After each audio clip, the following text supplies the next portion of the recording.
The WNBA is standing on the edge of a cliff. Tension is boiling over, emotions are running hot, and what once felt like a wave of unstoppable momentum could suddenly collapse into chaos. At the center of it all, Caitlin Clark. She's the shining star, the one who brought eyeballs, energy, and excitement to the league in a way we haven't seen in years. But now, the very players who should be protecting that momentum, the ones who should be grateful for the surge of attention, are on the verge of tearing it all down with their talk of a lockout. And here's the wild part, it's not just about money, it's about ego, resentment, and the refusal to share the spotlight. Let's be real, when Caitlin Clark entered the WNBA, everything changed. Overnight, games that barely cracked local coverage suddenly exploded into primetime conversations. Ticket sales soared, jersey numbers went through the roof, and arenas that once struggled to fill sections were suddenly jam-packed with fans, kids, and families desperate to see her play. The narrative was clear, Caitlin Clark wasn't just a rookie, she was a cultural phenomenon. She gave the WNBA a chance to grow beyond its hardcore fanbase and finally break through into the mainstream.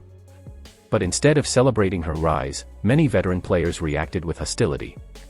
You could feel it in interviews, in post-game comments, and even in the physicality on the court. Instead of embracing the idea that her spotlight could lift everyone, there was this growing bitterness. Players who had been grinding for years felt like they were being overshadowed, that all their struggles were being forgotten. And rather than asking how they could ride the wave, they decided to question whether the wave should even exist. That brings us to this looming lockout. Imagine this, just as Caitlin Clark is turning casual fans into diehards, just as sponsors are finally paying attention, just as the world is starting to care, the league could grind to a halt because of infighting. Think about the optics, the WNBA finally has a golden ticket, and instead of cashing it in, they want to rip it up. That's not just self-sabotage, it's an absolute betrayal of everything fans hoped for. A lockout doesn't just freeze games, it freezes growth.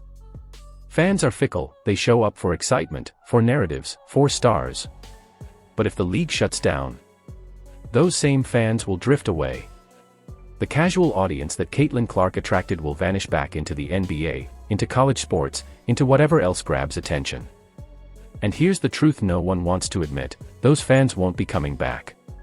The WNBA has struggled for decades to capture the spotlight, and now that they've finally got it, the players are talking about throwing it away.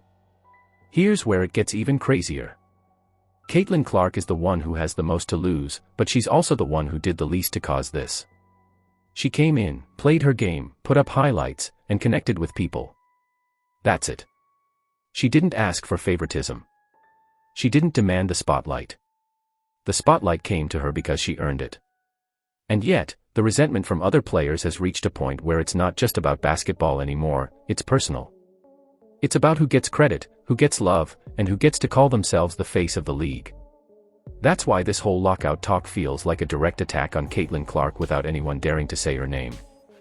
It's as if the players are saying, if we can't be the reason for the league's success, then no one can. And honestly, that's dangerous.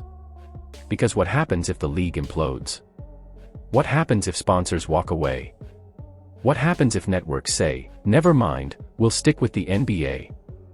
The damage won't just hit one player, it'll crush the entire league. Think about how many young girls tuned in for the first time this season because of Caitlin Clark. Think about the kids in the stands holding signs with her name, the family saving money just to buy a ticket. All of that is goodwill. All of that is priceless. And yet, in one selfish move, the players are willing to destroy it. Here's the irony, the lockout is supposed to be about improving conditions, about fighting for a better future.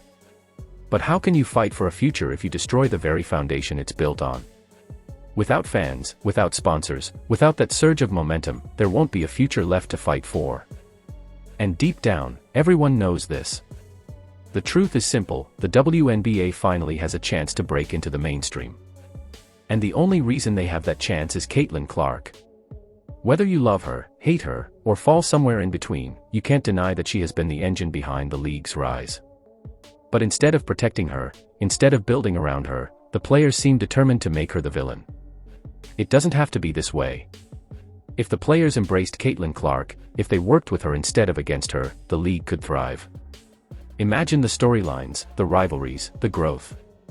Imagine what happens when the attention multiplies instead of shrinks. But right now, the path they're choosing isn't growth, it's destruction. The question is, do the players realize what they're about to do? Or are they so blinded by jealousy and pride that they're willing to burn it all down, even if it means destroying the goodwill Caitlin Clark has built with her blood, sweat, and unbelievable performances? Fans are watching. Sponsors are watching. The sports world is watching. And if the WNBA isn't careful, this lockout could be remembered not as a step forward, but as the moment everything fell apart. Because at the end of the day, Caitlin Clark can only do so much. She gave the league a spark. But if the players decide to put that spark out, then the fire dies, and so does the dream of the WNBA finally breaking through.